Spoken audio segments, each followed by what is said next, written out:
Hello, friends. My name is Beto Joel, and welcome to the Roaring 20s. That was so bad. So cringe. Welcome back to my vlog series, #live according to a starving artist. Today I'm going to try to unwrap the idea of the new AB5 gig law that was put into effect this past January 1st here in California. If you don't know yet, Assembly Bill 5, or AB5, is a law written by San Diego Assemblywoman Lorena Gonzalez. And AB5 is a law that reclassifies millions of independent contractors as employees here in California. This law was aimed at large rideshare companies such as Uber and Lyft, but it affects the gigging industry as a whole since most of us are independent contractors.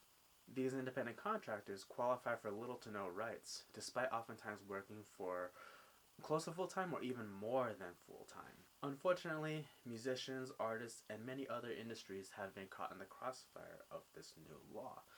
So I'm going to try and unwrap those ideas for this episode. Now, most musicians and artists have probably worked as independent contractors at some point.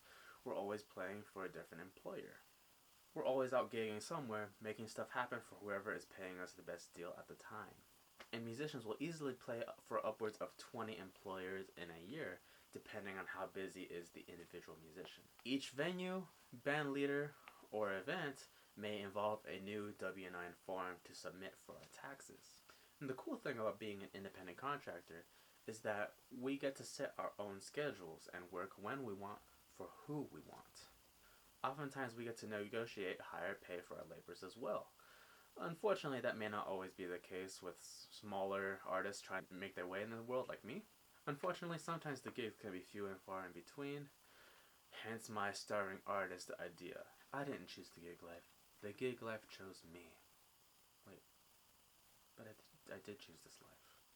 To make our own schedules as independent contractors is very desirable because we get to schedule more time to spend with our families, go do another side hustle, or have another job. And this was cool for me when I was in school because I could schedule my gigging around teaching music lessons along with my classes. Assemblywoman Gonzalez believes that everything that we musicians do is considered more of a side hustle. It's not a real job. When in reality, sure, these aren't technically real jobs, but this is our livelihood. This is what artists do. We make a living through doing all these side hustles, all these extra jobs. And half the time, musicians have a full-time job and we just do music on the side. Like for me, I teach music lessons and I work in my dad's dental lab. Here is one of Lorena Gonzalez's responses to a critic on her AB5 law.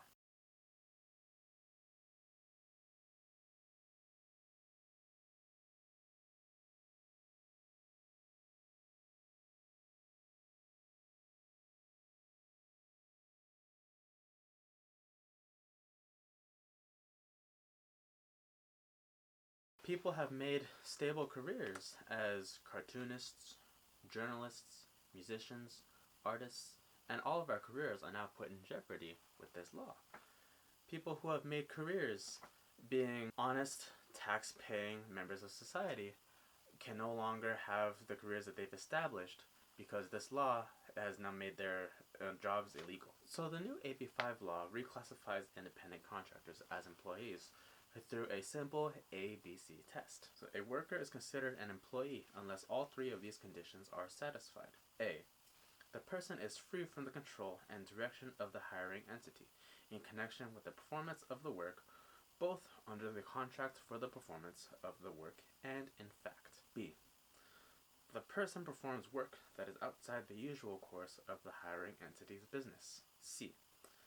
The person is customarily engaged in an independently established trade, occupation, or business of the same nature as that involved in the work performed. So here's an alternative hot take on that law as it pertains to millennials and zoomers.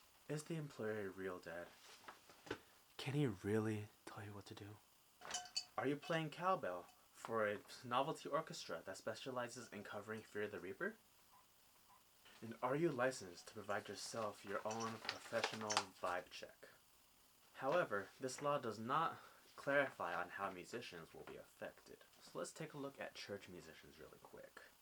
So as church musicians, we are not free from control or the direction of the hiring entity, because we are showing up to this church to play a specific kind of music. So yes, Daddy can tell you what to do, despite not being your real dad. Our music is part of the standard church service, so we are part of the church's usual business. And in that case, I am playing bass cowbell for the Fear the Reaper concerto. And we are customarily engaged in our own trade of the same nature involving our work performed. Under these conditions, church musicians will only be able to meet one of the three conditions needed to be labeled as an independent contractor, which is no bueno. I was contracted by 2 different churches this past year, and if you watched my last video, my first video, you would see a story I told of when I was replaced at a church by a volunteer. I remember being let go right around the time that AB5 was passed, so I figured that was one of the reasons that I was let go. But I concluded in the video that was not the case, rather it was just a coincidence. I was contracted as an actual employee at the first church that I was playing at, and as of last night actually, I just signed the paperwork to be signed on as an actual employee at the new church I'm playing for, which I guess is a step in the right direction, but it's going to prove to be very costly very soon for the church. And there are pros and cons to being signed on as an employee as a church musician. So the pros are, we would receive a W-2 instead of a 1099 for taxes. And W-2s are given to employees, while 1099s are given to independent contractors for taxes. And it's generally easier to file your taxes with a W-2 instead of a 1099, because then you can use the easy tax filing forms for the IRS. It's also less to worry about when it comes to tax season, because I'm getting a tax cut out of my paycheck. You also would get workers' comp benefits and job security if you're signed on as an actual employee. Now, the cons will outweigh the pros, unfortunately, in this situation. One, you gotta deal with HR and their online sexual harassment courses. Churches will also need to pay workers' comp and payroll fees for each individual employee.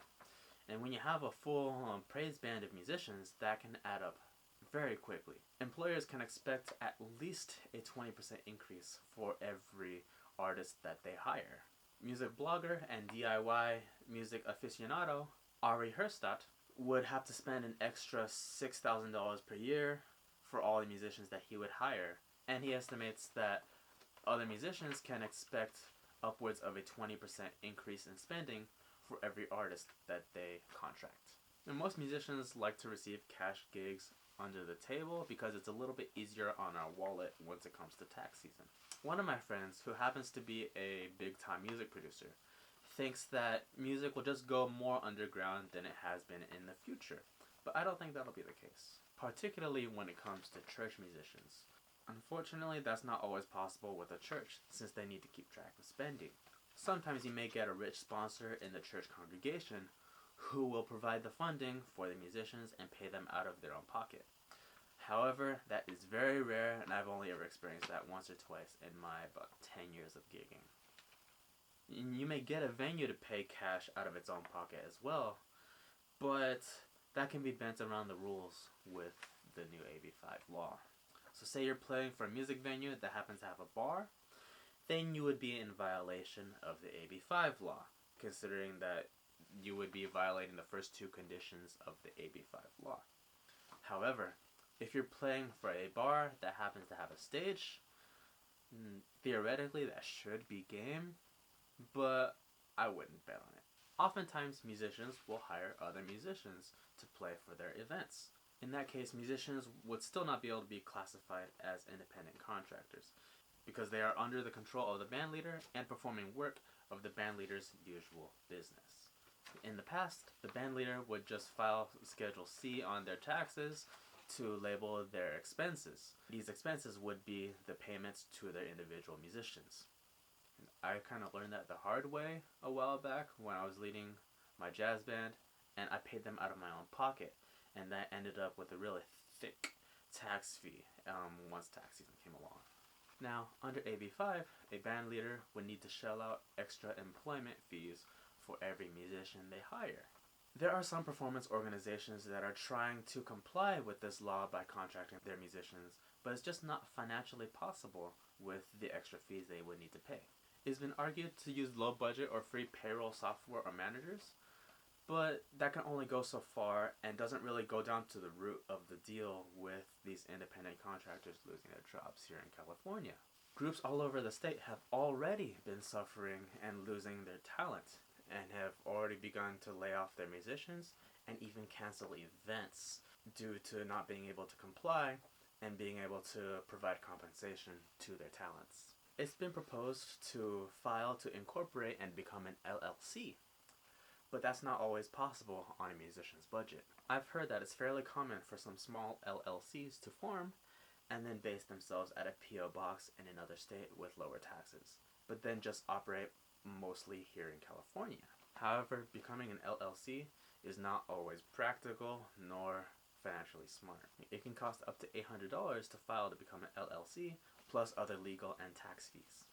Also, it's just not good at all to mess with the IRS, as my friend the Joker knows.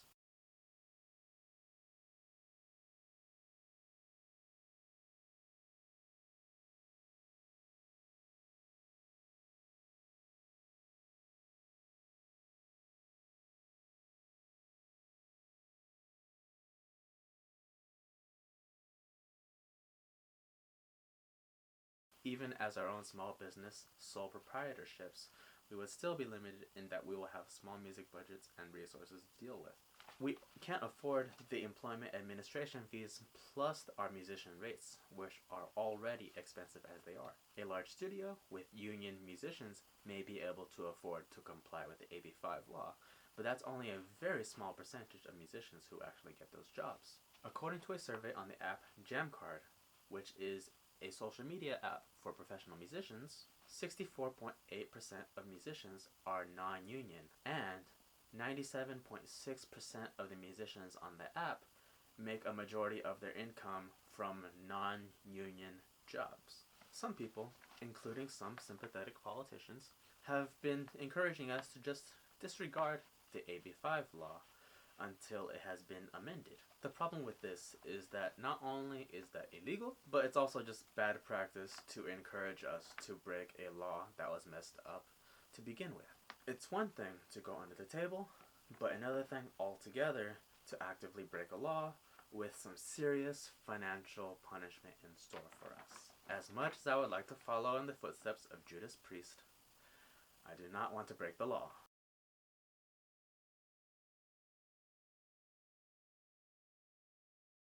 So let's say that you failed a vibe check and had to let someone go from your band. In the past, that person would probably just go off and bitch about you online and maybe blacklist you as an employer. Now, under the new law, that musician can now file suit under AB5 to claim the rights that they would have been given as an employee. If I'm wrong here, please let me know, because this is the part that I'm still a little bit shaky on with this law. The issue here is that the employer would not have been able to afford the employment fees in the first place. There are multiple agencies at work to enforce AB5, including the Employment Development Department, or the EDD, and they could actually come and find those who actively broke the law. If one was audited for misusing their 1099s after failing the aforementioned vibe check, the EDD would come in and screw them over with a heavy lawsuit and some thick legal fees. Ari Herstadt and some other like-minded musicians met with Senate Majority Leader Robert Hertzberg recently to discuss possible solutions to the AB5 law and how it affects musicians. A brief bit of language can be added to the AB5 law to completely relieve the pressure on us musicians. Just add water. A musician or music industry professional, except where a collective bargaining agreement applies. So basically, this will help all of us independent contractors and doesn't step on the toes of any union musicians who already have a job. Not only could this language be used to help musicians, but it could also be slightly modified to help out other industries such as theater, translators, cartoonists. And there's a petition with over 30,000 signatures online that you can go and sign in order to get this law changed. And I will link that in the description below. Unfortunately, Ari has been submitting this language to Lorena Gonzalez to add to the new law. However, She has not been very responsive since he sent in that language. The Senate Majority Leader already has his hands on this language, so we'll see how it turns out. It seems like things will turn out better, but we'll have to wait and see. A similar law is currently being considered in New York. And hopefully they'll learn from the mistakes of California and write a better law over there, so that way they won't have as much backlash from their musicians and other artists. In conclusion, this law has the potential to do some serious damage to the arts industries if it is not amended soon. It seems that lawmakers are already on the right steps to fix it, but it may be months before we see any signs of relief. So all we can do is just hope and sign a petition and see what happens. Also, under the new tax cut, W-2 workers can no longer itemize their expenses. This means that band leaders cannot deduct their expenses for events, musicians, equipment. Orchestra players can no longer deduct their instrument repair fees or consumable replacements, or small guys like me can't itemize their spending on tacos. This, along with AB5, basically screws over us musicians. And if anything goes, I do not want to mess with the IRS.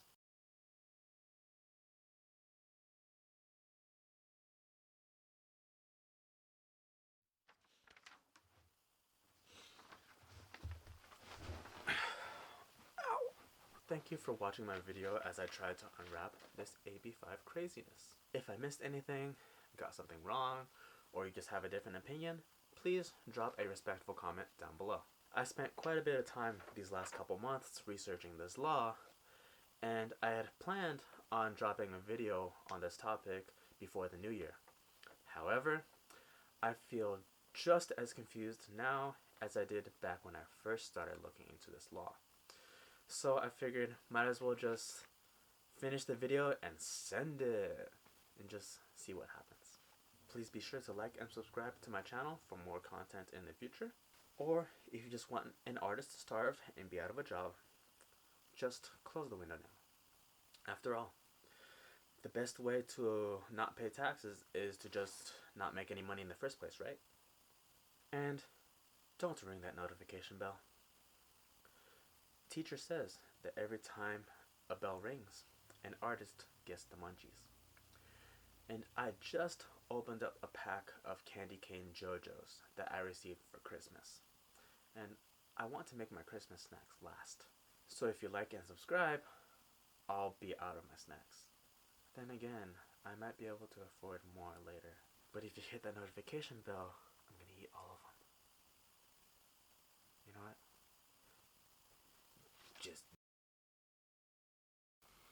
Well, after all this effort I put into learning this cowbell concerto, I might not even be able to perform it because we can't pay the musicians. Oh well, at least I got a giant cowbell.